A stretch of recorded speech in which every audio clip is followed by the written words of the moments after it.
Love or hate? Yes, that's the question. Love or hate?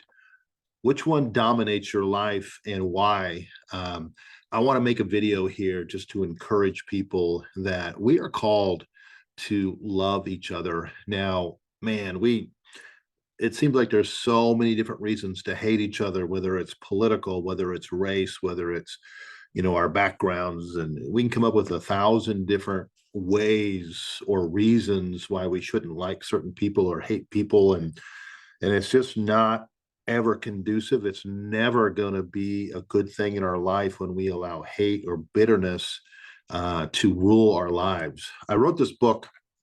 It's on Amazon. It's called Live Love, and it's something I highly recommend you get.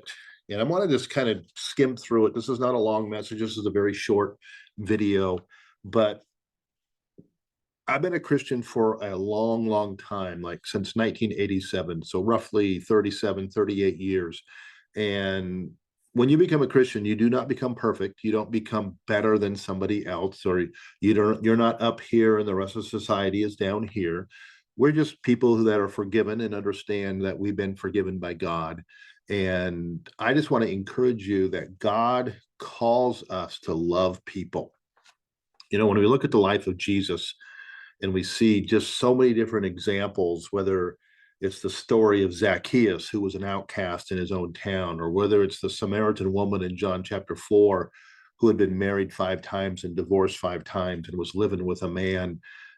Jesus didn't bring judgment. Jesus brought restoration. Jesus brought the truth, but he also brought love and compassion. And whenever Jesus ministered to somebody and came upon somebody, there was always love and compassion. He even tried to love and be compassionate toward the leaders of Israel, but they were very difficult. They didn't want that at all. But I just want to go through some things really quick. God gives us the power within us called the Holy Spirit to love others. And I had to learn, and I'm still learning this, but I've learned it a lot. To love people means that I have to be more humble, that I have to take my pride away, that I have to be honest with who I am on the inside in order for me to love people and to be honest with you. I had to be broken a lot and examine my heart and examine how I grew up and all those different things, and ask myself many times, why is it hard to love that person or these people, whatever it is. And the more we ask God to help us, the more we understand, or the more he's going to give us love for those people or that person. Really quick, let me just give you a kind of a rundown of the chapters of this book. I kind of just start with the beginning of transformation, how God transformed my heart. And in each chapter, I have some stories that just share, how God really helped me through the process of learning to love him and love people. I talk about being members of one another, what it means to honor one another, respect one another, love one another. Then I talk of chapter 3 about building one another up and how important it is that we are builders and we don't tear people down. And I grew up in a society in the 70s and 80s and even the 90s, when I was in my 20s and 30s, where, man, to tear people down was just easy. But man, we're not called to tear people down. We're called to build, to edify, comfort people, to encourage people that they can make it in life. And then chapter 4 is to love one another. And in all these chapters, I have several scriptures, and loving one another deeply with a deep concern for who they are.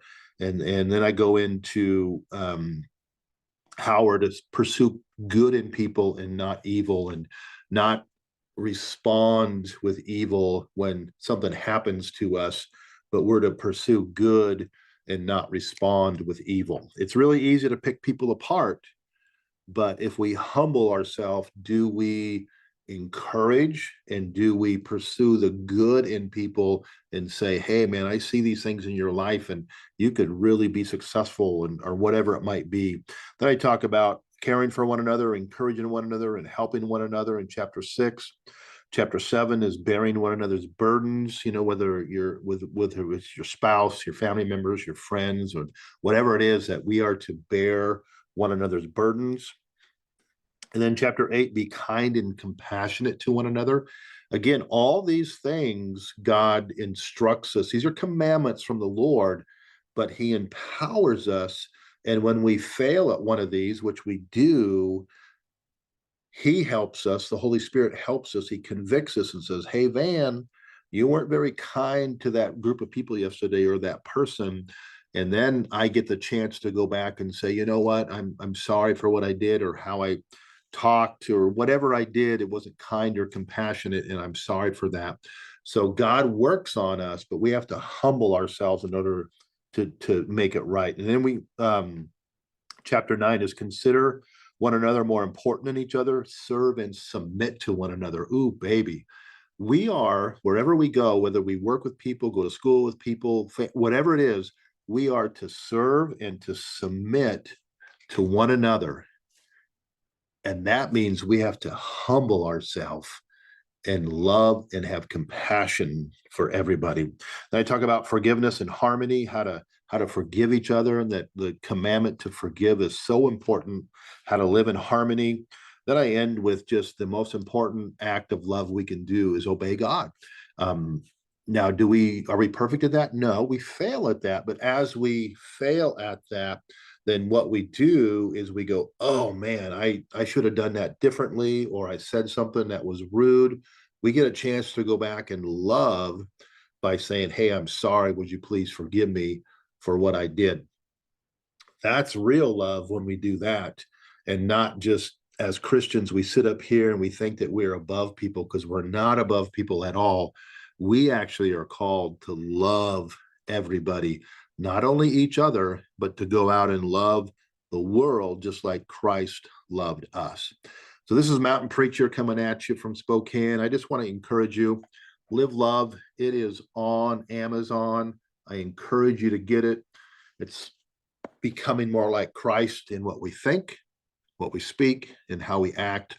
And it will definitely benefit you and help you out. And you can always go back to it as a Bible study, because the scriptures are right in there. So be blessed. Thank you.